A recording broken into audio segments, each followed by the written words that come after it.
Hello everyone, आज की class में भी हम मैथमेटिक्स फर्स्ट ईयर को ही डिस्कस करेंगे और इसमें we will discuss the matrices and determinants. So today we are going to discuss multiplication rule. हम मल्टीप्लिकेशन रूल को डिटेल में डिस्कस करेंगे और उसके बाद we will discuss that how to multiply two matrices. But what we have discussed in the last class में हमने discuss किया था addition of matrices and then we have discussed the subtraction of matrices और at the and we have discussed the negative of a matrix. और अगर आपने ये lesson miss किया है तो you can see the link in the description. बल्कि अगर आपने कोई भी लेसन प्रीवियस मिस किया है कॉम्प्लेक्स नंबर्स का या मैट्रिसेस का तो you can see the link in the description. So let's start our class.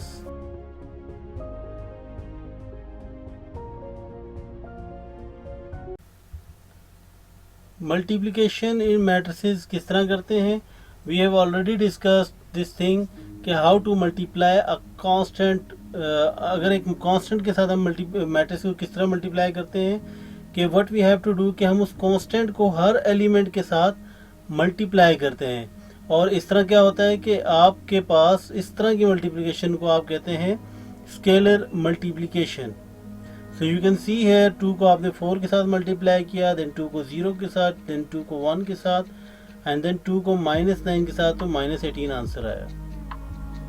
So multiplication rule क्या है? दो मैट्रिसेस को मल्टीप्लाई करने के लिए मल्टीप्लिकेशन रूल ये है कि दो मैट्रिसेस की मल्टीप्लिकेशन पॉसिबल है अगर the number of columns of matrix A, ये फर्स्ट मैट्रिक्स के जो कॉलम्स हैं, it should be equals to the number of rows of second matrix.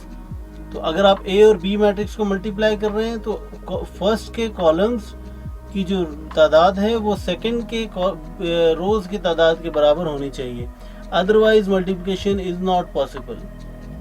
अब हम मल्टीप्लाई करते हैं किस तरह है? फॉर एग्जांपल अगर आप इस मैट्रिक्स दो मैट्रिसेस को देखें तो इसके अंदर जो फर्स्ट मैट्रिक्स है इसका ऑर्डर क्या है, इसके नंबर ऑफ कॉलम्स कितने हैं? 3 हैं। और सेकंड मैट्रिक्स के नंबर ऑफ कॉलम्स कितने हैं, नंबर ऑफ रोज कितनी है? 3 हैं। सो इट मीन्स मल्टीप्लिकेशन तो पॉसिबल है। सेकंड चीज ये है कि अब हम इसको अगर मल्टीप्लाई करना चाह रहे हैं तो what we have to do कि फर्स्ट रो को फर्स्ट कॉलम के साथ, so you can see here 1 into 7 plus 2 into 9 plus 3 into 11। So आप ये देखें कि फर्स्ट रो को आपने फर्स्ट कॉलम के साथ, then again 1 into 8 first row को आप सेकंड कॉलम के साथ कर रहे हैं, प्लस 2 into 10 प्लस 3 into 12। यह भी हमने सेकंड रो को सेकंड कॉलम के साथ। सिमिलरली फर्स्ट रो को फर्स्ट कॉलम के साथ 4 into 7 plus 5 into 9 plus 6 into 11। तो ये अब आपने देखा कि सेकंड रो को फर्स्ट कॉलम के साथ, देन सेकंड रो को सेकंड कॉलम के साथ 4 into 8 प्लस 5 into 10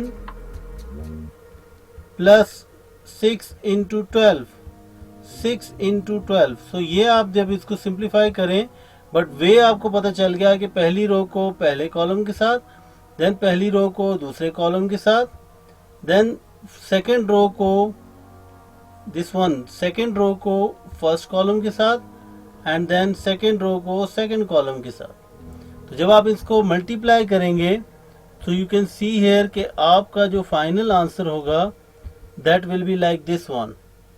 सो अब आप देखें फर्स्ट रो को सेकंड कॉलम के साथ मल्टीप्लाई किया और अब आपका ओवरऑल आपके मैट्रिसेस का आंसर आ रहा है 58, 64, 139 एंड 154। बट इस सबसे पहले you have to see this कि आपकी मल्टीप्लिकेशन पॉसिबल भी है या नहीं है।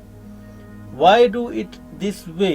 अब हम एडिशन एंड सब्ट्रैक्शन में तो हम डायरेक्टली क्रॉसपॉन्डिंग एलिमेंट्स के साथ हम उसको ऐड या सब्ट्रैक्ट कर रहे थे, बट मल्टीप्लिकेशन में थोड़ा सा ये कॉम्प्लिकेटेड है और ये क्यों कॉम्प्लिकेटेड है इसकी मैं आपको एग्जांपल दूंगा, रियल लाइफ एग्जांपल दूंगा आपको कि फॉर एग्जांपल एक लोकल शॉप के अंदर three types of pies, Apple pies, cherry and blueberry.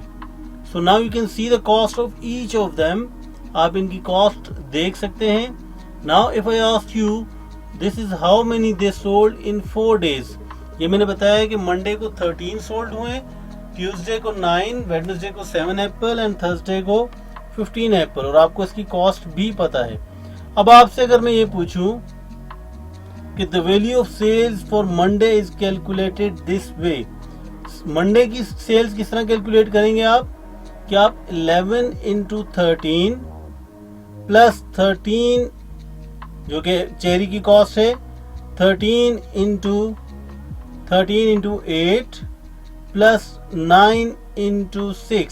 सो इस वे से हमने मंडे की कॉस्ट मालूम की है कि मंडे को टोटल सेल्स की कॉस्ट कितनी है, द वैल्यू ऑफ सेल्स कितनी है मंडे को. तो ये बड़ी कॉमन सेंस बिल्कुल सिंपल सी एग्जांपल है कि अगर हम ये चाह रहे हैं तो हमें इसको मल्टीप्लाई करना होगा, तब जाके वी कैन सी के इसको अब आप कह सकते हैं कि हम इसको डॉट प्रोडक्ट के जरिए मल्टीप्लाई कर रहे हैं. तो मैट्रिसेस के अंदर भी मल्टीप्लिकेशन रूल इसी तरीके से होगा. अब now solve it by matrices, इसको अब सॉल्व करें. सबसे पहले तो आप ये आपके लिए टास्क है कि अब आप इसमें देखें कि मल्टीप्लिकेशन पॉसिबल भी है या नहीं है. तो पॉसिबल के लिए आप देख सकते हैं फर्स्ट के कॉलम्स सेकंड की रोज के बराबर होने चाहिए. तो इसमें फर्स्ट के कॉलम कितने 3, सेकंड की रोज कितनी है 3. तो ये आपका टास्क था. So what you have learned today we have learned that multiplication rule, जो कि ये था कि number of columns of first matrix should be equals to number of rows of second matrix. तो तब multiplication possible है. और फिर उसको हम करते किस तरह हैं, डॉट प्रोडक्ट है, और डॉट प्रोडक्ट क्यों है और किस तरह करते हैं ये हम ऑलरेडी डिटेल में इसको डिस्कस कर चुके हैं. Hopefully you have enjoyed the lesson, and if you have any question please do ask in the comment section. And if you have liked the video then please subscribe my channel and press the bell icon. Otherwise please do share the feedback in the comment section. Thank you.